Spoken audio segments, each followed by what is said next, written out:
if you're anything like me, you've probably been sat there scratching your head and thinking, why oh why did I sell my Umbreon VMAX Altart? And not just that, even worse, why did you sell them 12 months ago? So that's the predicament I'm in. I don't know about you, but it's unlikely you're doing that much worse than me. I mean, I can't really complain. I made more than double on the cards after I sold them, but you know, here I am thinking, why not pick a few copies up now? And I'm looking at the price and I'm like, damn, that's expensive. Yeah, so I don't know, I've just been looking at the prices of these Evolving Skies Altarts and thinking, what the hell's been going on? Just wanted to make a little video about it just to see what people think, probably ask a few open questions as well. I just think it's worth having this conversation. So I've put a slide together, a few slides together even, just to kind of discuss this. So I wanted to pick out really the Umbreon and the Rayquaza just because they are the two biggest pulls within the set. You can obviously compare between the Umbreon and the other evolutions, but I don't really have the time for that. But I'm sure you could do it yourself as well. So first things first, really, I just want to say, yeah, so I bought in right at the beginning with my Umbreons, and then I sold them around about a year ago because I was like, damn, I'm doing, you know, I'm making 1.5 times what I paid for them, and I was like, yeah, why not?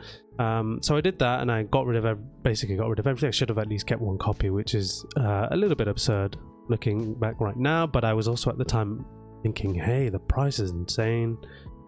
Evolving Skies is definitely going to get a reprint soon, so you know, what am I playing at? It'd be good to get rid of it, and then I can pick it up when the reprint happens.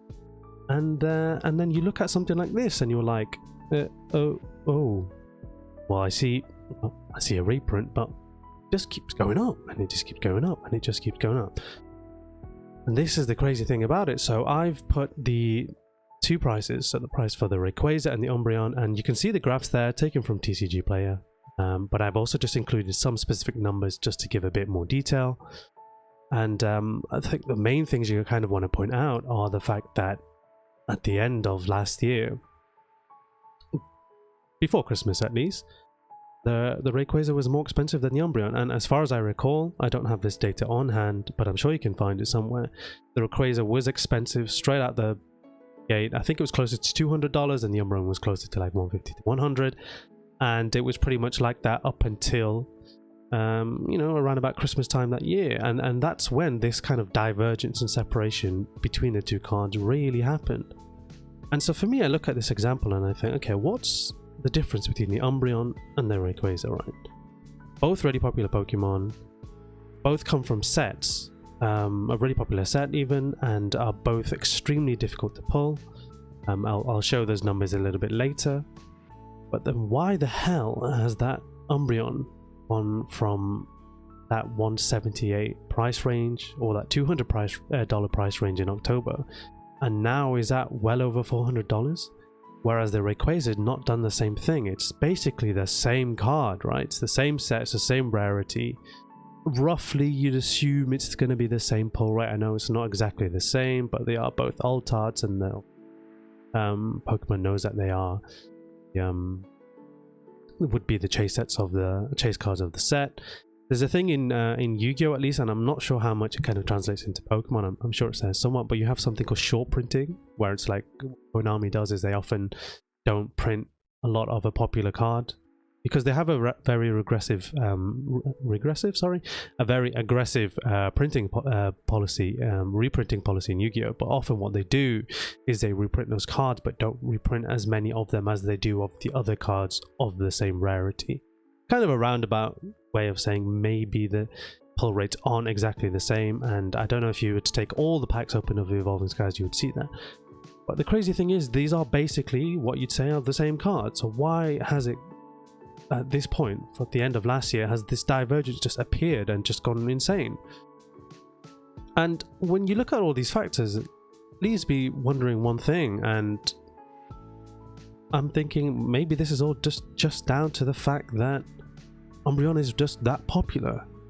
And it's strange to say because Rayquaza is also a very popular Pokemon. You ask people for their like top 10 Pokemon, I can imagine a lot of people putting in Rayquaza, maybe not as much as Umbreon, I can't say for sure, but a significant number of people are going to put Rayquaza in the top 5, top 10, and Umbreon also. So it's not like I'm comparing a Magikarp VMAX, although that would be awesome, let's be honest, and an Umbreon. It's an Umbreon and Rayquaza. They're both really, really popular.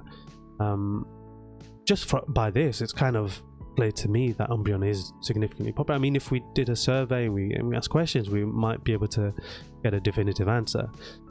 This is just an assumption on my behalf. But then the funny thing is, you see that, okay, we say that the Umbreon is more popular than the Rayquaza, and that's why it's more expensive. But then it wasn't like that out of the gate, right? The Rayquaza came out more expensive. Is that because people looked at that Rayquaza art and thought, hey, that looks fantastic, it looks crazy? And I did the same thing. When the set first came out, I was like, that Rayquaza, that's the one to go for. And the Umbreon, I was like, that's an insanely nice art. And it was all like to the moon stuff. It was obviously all happening around about the GameStop GME stuff. But I don't think it didn't impress me the same way that the Rayquaza did. But then now I look at it and I say, damn, that Rayquaza is very, very busy. Whereas the Umbreon is just like classic and just like, there's not too much going on, and it's just such a beautiful picturesque view. And the Rayquaza is like, dude, you're flying, you're moving too fast. I know my camera's blocking it, but I'm sure you've seen it before. And so it makes me kind of think, okay, then maybe the sentiment towards it changed a lot. And that makes me think that alongside the fact that Umbreon is just a very, very popular Pokemon, there's been a lot of hype around the market from people within the market, and people generally. I think a lot of this also has just come from the fact that people are saying this card is the card of the era, and I kind of agree with it. It's not like I disagree, and maybe that justifies the price being what it is, but I can't imagine that hasn't affected it, helped to cause this disparity. So for example, people say, hey, what are the top 5 cards that you might collect from Sword and Shield? And I've made a similar kind of video here previously if you wanted to check that out. But people are going to say Umbreon, right? I think that Umbreon is going to come up more than the Rayquaza. So a lot of people hear that and they're like, okay, I want to get the best card from Sword and Shield, I'm going to go for the Umbreon then. And I think a combination of that, and of course just the general popularity, you see, just to give some more objective points to this, you see generally that there are a lot more sales of the Umbreon. I don't have an actual number of sales, but you see it often listed and sold, and maybe not listed as much, but there's just generally more sales of the card on eBay. So it just tells me more people are interested in buying it. Also, you'll see, I've not shown it here, these are just the pull rate numbers, but that the population report for the Umbreon, so the Umbreon is roughly around about 2,150 pop 10, and the Rayquaza is around about 1,500. But the Umbreon in PSA 10 is going for $900, whereas the Rayquaza is going for $500. So just from those raw numbers, you can see that almost 45 to 50% more Umbreon VMAXs have been graded compared to the Rayquaza. Just more pointers towards the fact that it's just to me it seems like the big difference is the popularity, and then what's also affecting it is of course that demand and that kind of talk and the discussion, and people on YouTube like myself talking about how popular Umbreon is, and that's kind of the card to go for. I wanted to look into it even further as well, so I did take a look at some of the Japanese counterparts, for example, because the alt arts from Eevee Heroes are insanely expensive because they are just so rare to pull, and it doesn't really give me any more of a definitive answer because they are more similar in price. There aren't as many sales just because the cards are a lot rarer, as I mentioned, but like from what I've seen, they're roughly about $500 or $600, give or take. That might be wrong, it might change on the day, whatever. So if you check and it's a little bit different, these things obviously fluctuate a little bit, but from what I've seen, the Japanese card prices are quite similar. So again, I'm looking at all these factors and I'm trying to think, come on, there must be something. But to me, it always just comes down to that one thing. I think this is just a real great proof of demand, popularity, more so than anything else. We're talking about two very, very popular Pokemon here, but even still, Umbreon beats it. And that's why this price just keeps going up and up and up and up. And we've had that recent reprint, and what did it do? It reduced the price very, very temporarily, by a relatively small percentage, and then bang, just start continuing going up again and up again. And these big rises, I think, cannot just be the fact that it's popular, but there's also something in there. There's also somewhere, I'm sure if you take a look at those exact dates where we see these jumps in prices, people buying it out because they think, hey, it's the best card in the era, or there's people, there's been someone talking about it on YouTube or on Instagram or something like that, and that's what's causing the point.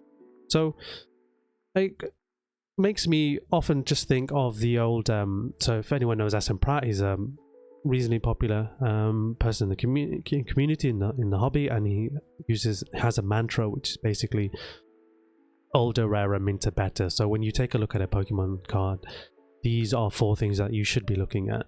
Specifically Pokemon cards, of course. This can apply to, well, the collectibles, for example. And of course, this is not an old card.